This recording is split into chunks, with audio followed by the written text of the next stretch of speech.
السلام علیکم ورحمۃ اللہ وبرکاتہ. الحمد للہ رب العالمین والصلاة والسلام علی رسولہ الامین.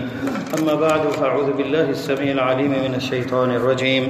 رب اشرح لی صدری ویسر لی امری واحلل عقدۃ من لسانی یفقہوا قولی.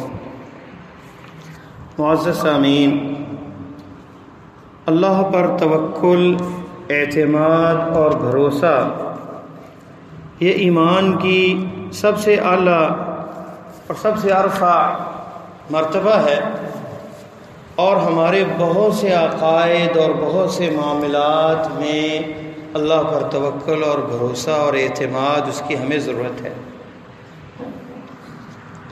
اس کی افضلیت کے بارے میں صحیح بخاری اور مسلم میں یہ حدیث ہے کہ نبی علیہ السلام نے فرمایا 70,000 لوگ جنت میں میری امت میں سے جائیں گے جو بغیر حساب کتاب کے جائیں گے.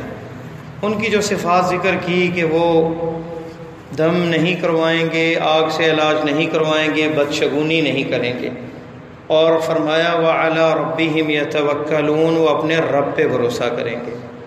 مراد یہ ہے کہ ان کا مقام اتنا اعلیٰ ہے، اگرچہ دم کروانا جائز ہے، آگ کے ذریعے پچنے لگوا کے علاج کرنا بھی جائز ہے، لیکن یہ مقام اس سے اعلیٰ ہے. یہ لوگ جو ہیں اس مقام سے اعلیٰ ہیں کہ رب سے ان کا اتنا تعلق مضبوط ہے، رشتہ اتنا مضبوط ہے کہ یہ محتاج نہیں کہ کسی کے در پہ جائیں. یہ ڈائریکٹ اللہ سے مانگتے ہیں، کیونکہ چنے ہوئے چیدہ لوگ ہیں اور مختصر سے لوگ ہیں اتنی بڑی امت میں سے 70,000. اور بعض روایات میں یہ بھی آتا ہے کہ اے اللہ کے نبی صلی اللہ علیہ وسلم نے فرمایا کہ 70,000 تو بہت تھوڑے ہیں. تو اللہ کی طرف سے آپ کو یہ بشارت ملی، ایک روایت میں یہ لفظ ہے کہ ہر ایک کے ساتھ پھر 70,000 ہوں گے.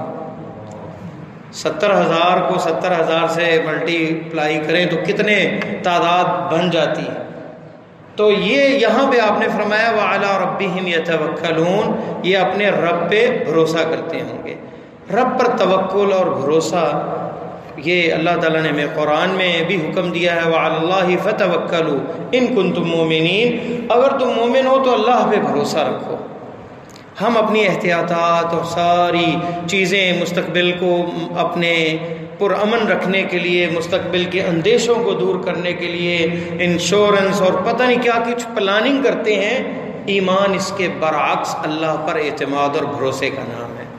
ہم گھر سے نکلتے ہیں، ایک دعا نبی علیہ السلام نے ہمیں سکھائی ہے کہ گھر سے نکلے تو پڑھیں بسم اللہ توکلت علی اللہ ولا حول ولا قوت الا باللہ.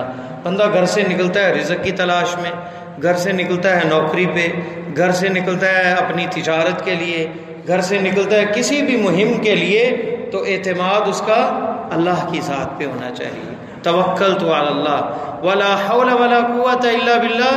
اے اللہ میری قوتیں، میری تدبیریں، میری چالاکیاں، میرا مال، سب کچھ، میری سیاستیں، یہ کچھ بھی نہیں، میرا کوئی حیلہ نہیں، میری کوئی قوت نہیں الا باللہ، مگر اللہ کے اوپر توفیق اور اعتماد ہے. جو یہ دعا پڑھتا ہے اللہ کی طرف سے اسے 3 انعامات دیے جاتے ہیں. اسے کہا جاتا ہے ہدیتا، تجھے ہدایت ملی، وکفیتا، تمہارے لیے کلمات کفایت کر گئے، ووقیتا، اور تیری حفاظت کی گئی، وتنحى عنہ شیطان، شیطان ایک طرف ہٹ جاتا ہے اور کہتا ہے میں کیا کروں اس بندے کا جسے ہدایت مل گئی، کلمات کفایت کر گئے اور اس کی حفاظت کی گئی.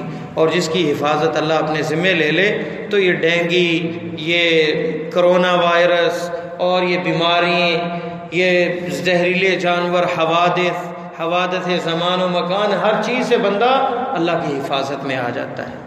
اور ہمیں جو شیطانیت گھروں میں پریشانی ہیں وہ وجہ یہی ہے کہ اللہ پر توکل، بھروسہ اور اعتماد ہم نے چھوڑ دیا ہے، دعائیں چھوڑ دی ہیں. ہمیں بچوں کو یہ دعائیں یاد کروانی چاہیے، خود ان دعاؤں کا اہتمام کرنا چاہیے. گھر سے نکلیں تو یہ دعا پڑھ کے نکلیں. دیکھیں اس میں 2 جملے ہیں، توکلت علی اللہ، میں نے اللہ پہ بھروسہ کیا. دوسرا لا حول ولا قوت الا باللہ، اسی توکلت علی اللہ کی تفسیر ہے کہ توکلت علی اللہ کا مطلب یہ ہے کہ اپنی قوتوں پر، اپنی تدبیروں پر اعتماد نہیں کرنا، بلکہ اعتماد اللہ کی ذات پہ کرنا ہے. اور یہی توحید ہے سب سے بڑی، کہ ایک مومن جو ہے اللہ سے ڈرتا ہے، اسی کا بھروسہ، اسی پر اعتماد کرتا ہے اور غیر اللہ سے ڈرتا نہیں ہے. اس لیے مومن جو ہے وہ نڈر ہوتا ہے، بہادر ہوتا ہے، شجاعت ہوتی ہے اس کے اندر. اور ایک مشرک چھوٹی چھوٹی چیزوں سے ڈرنے لگتا ہے. کالی بلی رستہ کاٹ کے ڈر کے واپس آ جاتا ہے. اس کے علاوہ جو ہے نئی گاڑی خریدی ڈرتا ہے نظر نہ لگ جائے، کالے رنگ کا کپڑا باندھ دیتا ہے، پرانا جوتا اس کے ساتھ باندھ دیتا ہے. اللہ پر توکل یہ ہے کہ بندہ اللہ کے سپرد اپنے معاملات کر دے، اپنی تجارت کے اندر، اپنے تمام معاملات میں. پھر اللہ تعالیٰ بھی جیسے ایک حدیث میں آتا ہے انا ما ظن عبدی، میں بندے کے گمان کے ساتھ ہوں. جیسے بندہ اللہ سے گمان کرتا ہے کہ اللہ میری حفاظت کرے گا، اللہ مجھے اس مہم میں کامیاب کرے گا.